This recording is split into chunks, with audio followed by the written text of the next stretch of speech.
But Vinay Jaising, Managing Director at JM Financial, is now with us on the show. Vinay, we've gone through a very long period of consolidation. Are you getting the sense that perhaps time-wise, the consolidation is now behind us and market is ready to make a move? I believe so. A couple of reasons. Firstly, if you look at India versus the rest of the world, Nasdaq is up this year about 13 to 14%. MSCI India is down 5. MSCI World is up 6. So there's been an underperformance of about 12 to 13%. Every data we get from the government seems to make us smile. The manufacturing index is up. It's 57, 58 in terms of numbers. The crude prices have corrected. Coal prices have corrected. So a current account deficit, which was a negative number, is going to be positive for this quarter. So we also believe that the dollar will get weaker versus the rupee. So I think this is the time for India to do better. Also, if you look at the quarterly results, not just of banks, which have been always very good, but the overall market which has come out, about 40, 45 stocks results have come out. You're finally seeing a profit growth of 13 to 14% all put together. Obviously, if we add the banks, the numbers move up to 18 to 19%. So I think the growth is coming back. Commodity prices coming down is helping lots of players. The capex cycle is set to sink. So we are getting a lot more constructive, the Indian market. But Vinay, typically the earnings picture is always stronger in the first half of the year. It's towards the end that the picture turns a little more murky. So right now, yes, earnings growth is sustaining at high teens. But is it sustainable, do you think, at these numbers? So I think a couple of things. The Indian corporate balance sheets have delivered a lot more than ever before, which means the interest cost is not going to hurt them. So that's point one.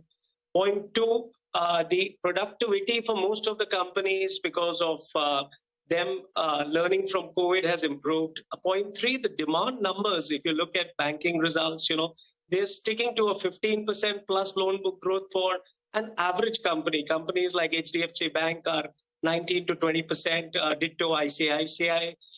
We had Bajaj Finance results come out again, a 30% top line growth. So that's telling you that the demand is growing far higher than what one would have expected. Now, if this demand number is going and if you expect interest rates to move down in the next couple of quarters, I think the overall India earnings is just starting to take off as against the other way around. Okay, all right. Hi, Vinay. Good to hear your thoughts. And you're sounding a little bit more optimistic as well. And as you say, the earnings season actually has been a little bit better than what people were expecting. So good news out there. And appreciate you. I think you're not joining in from Mumbai. I believe you're in Chennai today. So good to have you on the show. Vinay, let's focus on a couple of themes and stocks that you like. You like the domestic themes, I believe. So, and from the cement pack, you like one of the largest names or the largest name, which has grown capacity multifold in the last 12, 13 years. And you like another stock, which actually hasn't grown any capacity in the last 7, 8 years, but valuations are attractive. Ultratech Cement in Orient Cement. Go ahead.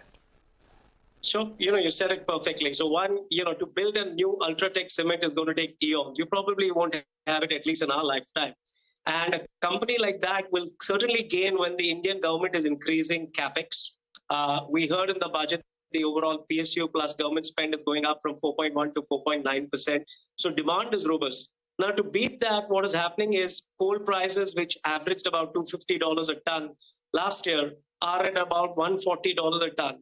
Every $10 a ton reduction in coal prices improves about 30 to 35 rupees per ton the EBITDA. So if you've got $100 per ton reduction, I think the entire cement sector could see 300 to 350 rupees per ton improvement at the EBITDA levels.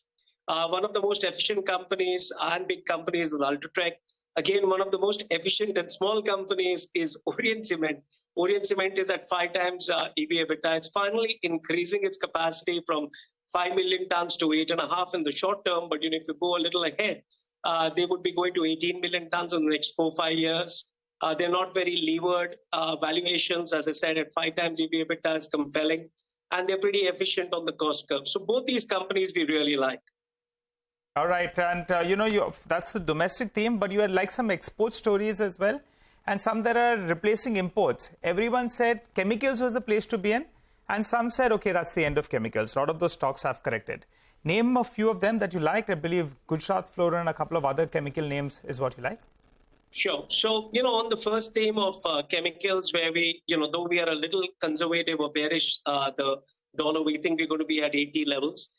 We need to have some exposure to the rest of the world or the Make in India theme. And I think the best place to play it is firstly the chemical names. Three names which come to my mind are Gujarat Fluoro, the fluorine chain, Archean, the bromine chain, and Tattva Chintan, which will give you an EV angle along with the flame retardant story. And all three of them, in terms of valuations, to us are appealing. Archean is at about 10 to 12 times 1 year forward. Gujarat Fluoro is at about sub 20 times 1 year forward.